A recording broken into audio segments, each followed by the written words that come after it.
Alors, débutons avec The Acolyte, la première série Star Wars qui intervient dans l'univers de cette saga.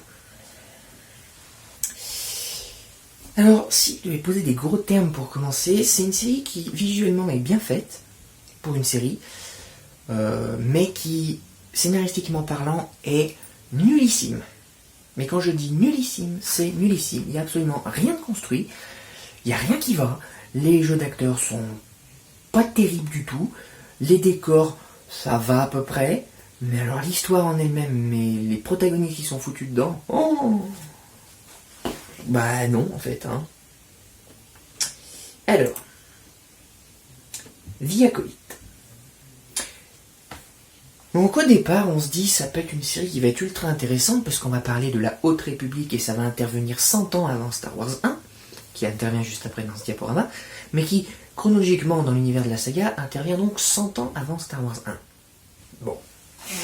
Donc 1 milliard de possibilités et de scénarios à entrevoir, des choses très concrètes sur comment cette Haute République s'est formée, sur les Jedi, sur les Sith, enfin bref, un nombre incalculable de choses que l'on pouvait mettre à travers un bon scénario. Mais comme c'est Disney qui est aux manettes de cette série et depuis Star Wars 7, eh ben, ils ont fait pour cette série en tout cas de la merde, en boîte, mais bien comme il faut.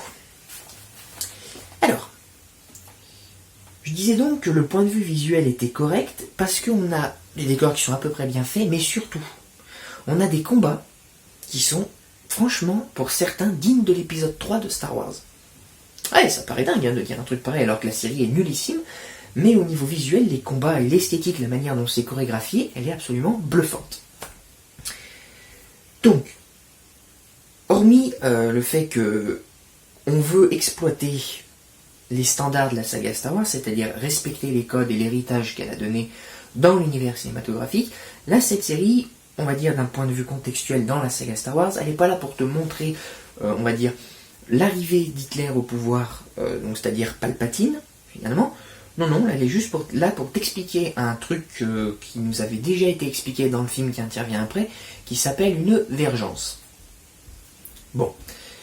Ce qui est dingue, c'est que, attention, alerte spoiler, dans Star Wars 1 qui se déroule 100 ans après, on a Qui-Gon Jinn qui dit la phrase suivante: il s'agit de l'association réciproquement profitable de deux organismes vivants. C'est ça, une vergence. Et donc, ils ont été obligés de faire une série qui dure 6 épisodes, ou 8, je sais plus. Qui dure combien? C'est une bonne question, ça. 8 épisodes, qui est absolument débile au possible, qui n'apporte rien de plus que ce qu'avait dit Qui-Gon Jinn dans Star Wars 1, et qui en matière de scénario n'apporte rien du tout. Mais alors quand je dis rien du tout, c'est rien du tout.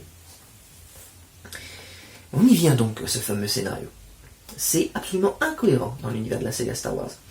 Cette série, The Acolyte, elle est très décevante.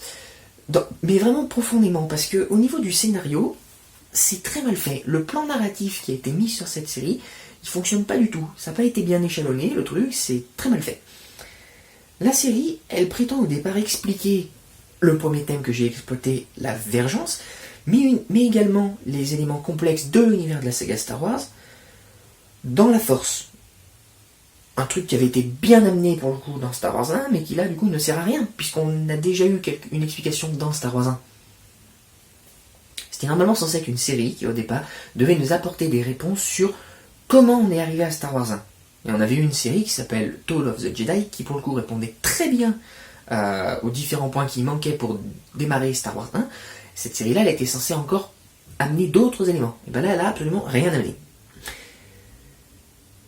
La série The Acolyte, elle a beau avoir une intrigue qui est très longue et des dialogues qui sont vraiment très mal alambiqués dans l'histoire, ils essaient désespérément de justifier l'existence de ce phénomène qu'est la vergence, alors que ça avait été très bien justifié dans les épisodes qui suivent après, soit de la série Tale of the Jedi qui mettait, on va dire, les prémices de la chose, ou directement dans Star Wars 1, où là c'était très clair.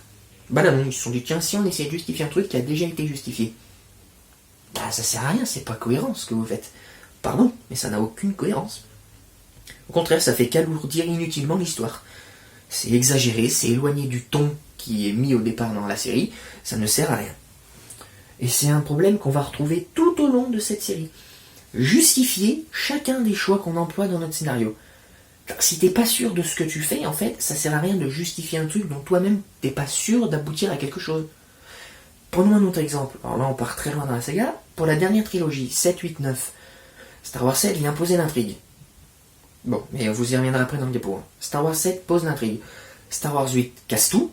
Star Wars 9 tente de justifier tant qu'il peut les erreurs de Star Wars 8, donc 2h50 de film, et terminer une saga. Là, ils tentent de justifier leur propre création pour amener à rien du tout. C'est encore plus insensé que ce qu'a fait Star Wars 8 pour le coup. À la différence près que l'histoire qui est mise dedans est à peu près bien faite. Mais bon, ça manque d'originalité cruelle. Cruelle. Et puis, on va dire que c'est une série qui, si je devais vraiment mettre un gros point dessus, il y a une absence réelle de connexion avec l'intrigue globale qui, franchement, nous en tant que spectateurs, nous laisse dans une impression d'incohérence totale. La série, elle est déconnectée des thèmes principaux de Star Wars, qui sont la Force, les Jedi, le côté obscur, les Sith, et tout ce qui s'entremêle autour au travers de la Résistance, des rebelles, et de tous les conflits géopolitiques qui sont mis au centre de l'univers de la saga Star Wars, et ben cette série n'intervient pas correctement en fait, elle ne sert à rien. Elle est mal faite au possible, mais c'est catastrophique. Elle est vraiment déconnectée de la saga en fait, ça n'a aucun sens. C'est gâché pour gâcher tout en justifiant un truc qui aboutit à rien. Bon, vous êtes royalement planté Disney, mais alors royalement. Bon, je vais pas m'éterniser sur cette série, je vais vite conclure parce qu'il n'y a rien à dire. Le scénario est nul, l'histoire qui est mise dedans ne sert à rien, parce que le thème de Vergence avait déjà été expliqué dans Star Wars 1. Le seul truc de bien, c'est les décors et les combats qui sont, pour le coup, les combats qui sont exceptionnels. Voilà. Et puis alors le fanservice qui est mis dedans, c'est Yoda dont la marionnette est dans Star Wars 8, donc ça va pas non plus avec le fait qu'il soit jeune dans Star Wars 1. Et aucune cohérence. Et aussi on nous fait apparaître Dark Plagueis, 5 secondes. Donc on se dit super, il va y avoir une saison 2. Alerte spoiler, il n'y aura jamais de saison 2. Non, ils vont faire un film à la place parce qu'ils se sont rendus compte que c'était un peu con là-dedans. Donc voilà, une série qui ne sert à rien. À rien.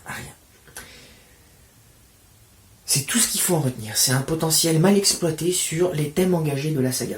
C'est vraiment débile au possible. C'est tout ce qu'il faut en retenir. Sur ce, passons donc à Tales of the Jedi, qui après vous amènera à Star Wars 1.